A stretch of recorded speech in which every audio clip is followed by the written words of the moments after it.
Comment bien gérer son argent pour atteindre la liberté financière? Ferme les yeux une seconde et imagine. Imagine une vie où tu ne cours plus après l'argent. Une vie où chaque franc que tu gagnes travaille pour toi. Une vie où tu décides de ton emploi du temps, de tes priorités, de tes rêves. Sans stress, sans dette, sans chaînes invisibles. Tu crois que c'est un rêve lointain? Ce n'est pas un rêve. C'est une possibilité. Mais cette possibilité ne devient réelle que si tu changes ton rapport à l'argent. Parce que l'argent, ce n'est pas juste une question de montant. C'est une question de mentalité. 1.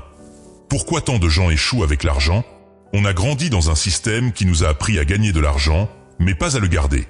On a appris à travailler dur, mais pas à faire travailler notre argent pour nous.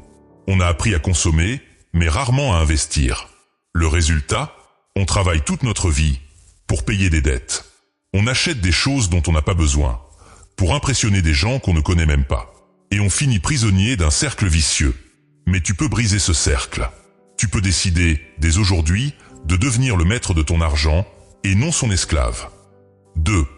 Les 5 ennemis de ta liberté financière. Premier ennemi, l'ignorance. Tu ne peux pas gérer ce que tu ne comprends pas. Alors tu dois te former. Tu dois lire, écouter, apprendre. Chaque jour. Deuxième ennemi, les fausses croyances. Tu entends, l'argent est sale, les riches sont mauvais.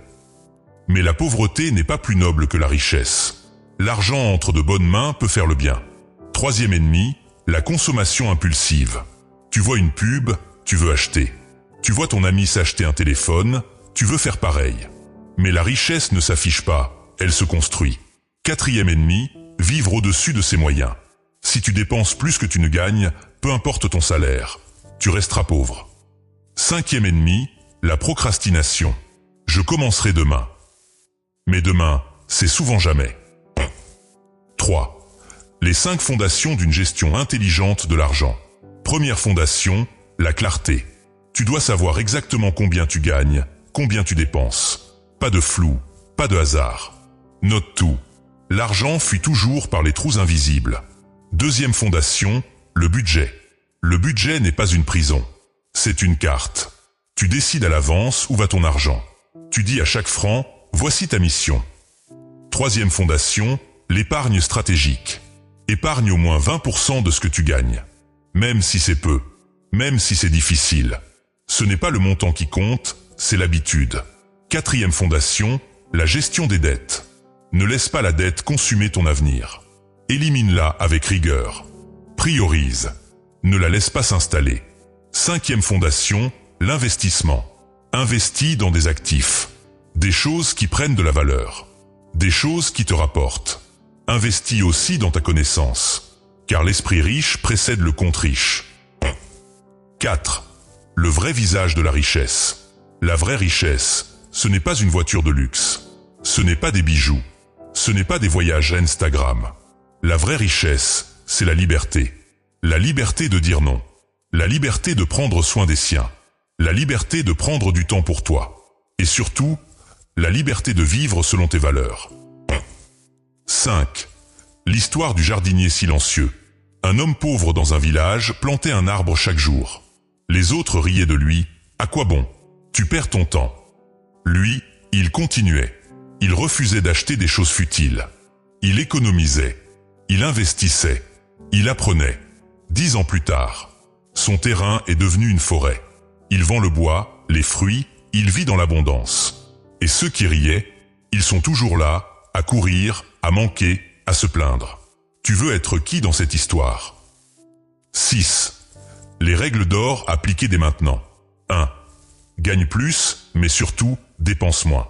2. Épargne avant de dépenser, et non après. 3. Investis dans des choses qui prennent de la valeur. 4. Ne suis pas la foule. La foule est fauchée. 5.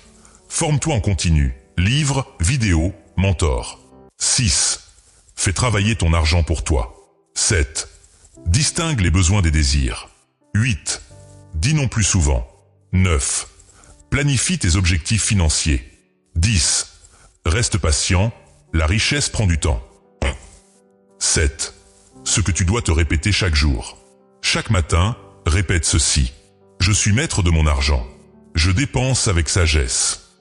J'épargne avec constance. J'investis avec intelligence. Et je m'approche chaque jour un peu plus de ma liberté.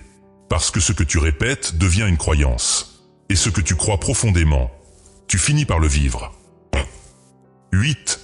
L'appel du futur. Ton futur t'appelle. Il crie « Choisis-moi, prépare-moi, construis-moi ». Ne laisse pas les dettes, la peur ou la paresse voler tes années. Prends ta vie financière en main. Pas demain, aujourd'hui. 9. Dernier mot pour toi qui m'écoutes. Si tu veux changer ta vie, commence par changer ta relation à l'argent. Traite-le comme un outil, pas comme un but. Respecte-le et il te respectera. Ignore-le et il t'abandonnera. Souviens-toi, ce n'est pas combien tu gagnes qui compte. C'est ce que tu fais avec ce que tu gagnes. Tu n'es pas destiné à souffrir. Tu es destiné à grandir. Et tout commence par un franc géré avec sagesse. Si ce message a touché ton cœur, alors partage-le à ceux qui ont besoin d'ouvrir les yeux. Like la vidéo. Abonne-toi à Sagesse du Jour. Et surtout, commence aujourd'hui. Parce que demain, c'est peut-être trop tard.